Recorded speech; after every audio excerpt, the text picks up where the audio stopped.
నమస్తే అండి, welcome to AMC cookware. ఈ వీడియోలో మనము ఏఎంసీ కుక్వేర్కి అలాగే నార్మల్ యుటెన్సిల్స్కి మధ్య గల డిఫరెన్స్ ఏంటి అనేది చూద్దాము. ఈ పాట్ వచ్చేసేసి ఏఎంసీ హాట్ ప్యాన్ అంటారు. ఇది 24 డయామీటర్ కలిగి ఉంటుంది, అలాగే 2 లీటర్స్ కెపాసిటీని కలిగి ఉంటుంది.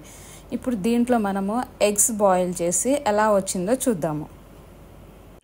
ఇప్పుడు మనం ఈ హాట్ ప్యాన్లో ఎగ్స్ని తీసుకుంటున్నాము. చూడండి, దీంట్లో వాటర్ అనేది ఏమీ యాడ్ చేయలేదు.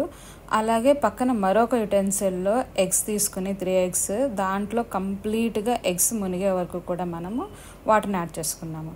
అలాగే ఇప్పుడు ఈ హాట్ ప్యాన్లో 5 ఎగ్స్ ఉన్నాయి కాబట్టి 5 స్పూన్స్ ఆఫ్ వాటర్, అంటే చాలా తక్కువ వాటర్ని యాడ్ చేసాము. ఇప్పుడు లిడ్తో క్లోజ్ చేసుకుని రెండింటిని బాయిల్ చేసుకుందాము.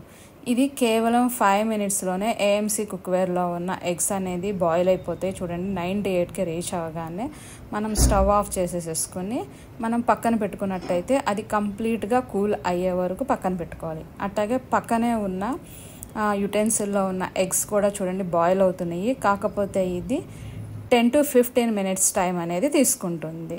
వాటర్ క్వాంటిటీ కూడా చూడండి చాలా తగ్గుతుంది. అంటే ఈ ఎగ్స్ దీంట్లో ఇన్ని వాటర్లో మనం బాయిల్ చేయడం వల్ల న్యూట్రిషనల్ వాల్యూస్, ప్రోటీన్స్ అన్నీ కూడా మనకి వాటర్ ద్వారా బయటకు పోతున్నాయి.